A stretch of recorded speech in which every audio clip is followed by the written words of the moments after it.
I'll say this one more thing, and then I'll tell you a little bit about my background, then I'll answer questions. Let's talk about extremely committed to a cause. Y'all know, I said it earlier, how many people did it take to start this great nation? 56 signers of the Declaration of Independence. I'll tell you 3 stories about 3 of the gentlemen. And for those of you who've heard it before,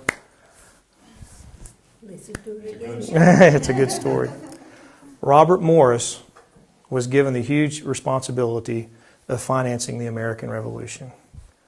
At that time, the gentleman was worth $2.2 million back in 1776. No telling how much he'd be worth today. And the way the dollar's declining, there's no telling. I'm sorry. But $2.2 million of his own money, he actually invested into the American Revolution, and he went and raised money as much as he could to start this great country. In his last days, he spent of his life in debtor's prison to start this country. Another guy was a gentleman by the name of John Hart. I loved what you said about the Social Security earlier. It's really true. One of the things I said is to solve the Social Security problem is we need to stop abortion, and they really made fun of me over that one. But that was my last answer. My first answer was, if you want to fix Social Security, put all the politicians on Social Security and get rid of their cushy retirements. I guarantee you they'll be more quick to fix it. But that was my first, and then quit raiding the trust fund. And anyway, the third answer, but I digress. That was free. That didn't cost you anything. So John Hart had 13 children, and his wife was ill. And in New Jersey, the people of that area said, John, you've promised us leadership.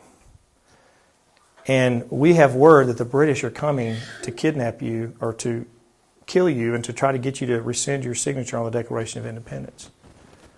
And they said, John, you have to leave. And John said, I can't. My wife is sick. She's ill. I must take care of her. They said, no, you've promised. You've given your word. So he left his wife, went up and down the coast of New Jersey, running from the British for a year. Never slept anywhere in the same place twice. Came back a year later, and his farm was totally destroyed. His children had been taken. His wife had died from her illness. And he spent the last of his life looking for his 13 children all over the globe, and he never found a one of them. Now that's our heritage. They were extremely committed to our freedom, weren't they? And the last one is a gentleman by the name of Abraham Clark. He had 2 sons that the British had captured, and they put on a torture ship in New Jersey. And they went to Abraham and they said, Abraham, if you will just, you don't even have to sign anything saying you made a mistake. Just if you will admit that you made a mistake on signing this, we can kill this rebellion in the cradle. And it says, if you will just renounce just say you made a mistake, we'll let your 2 sons go free, because they had on a torture ship in New Jersey. They were going to torture them to death. And history records that John Hart thought for a second. He said, I can't do that.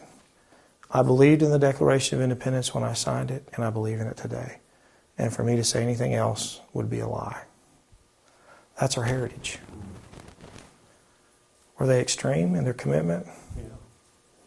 My grandpa, he was one of the biggest influences in my life. He was born in 1903. And my dad died when I was 3, so he kind of raised me. And he used to say, Jimbo, he called me Jimbo. You can take that out too. And he said, Jimbo, he said, when I was growing up, he said, a man would rather die and not keep his word. And sometimes, we make a mistake or we forget. But intentionally, no. A man would rather die and not keep his word. And he said, if he doesn't keep his word, he's no account and nobody have anything to do with him.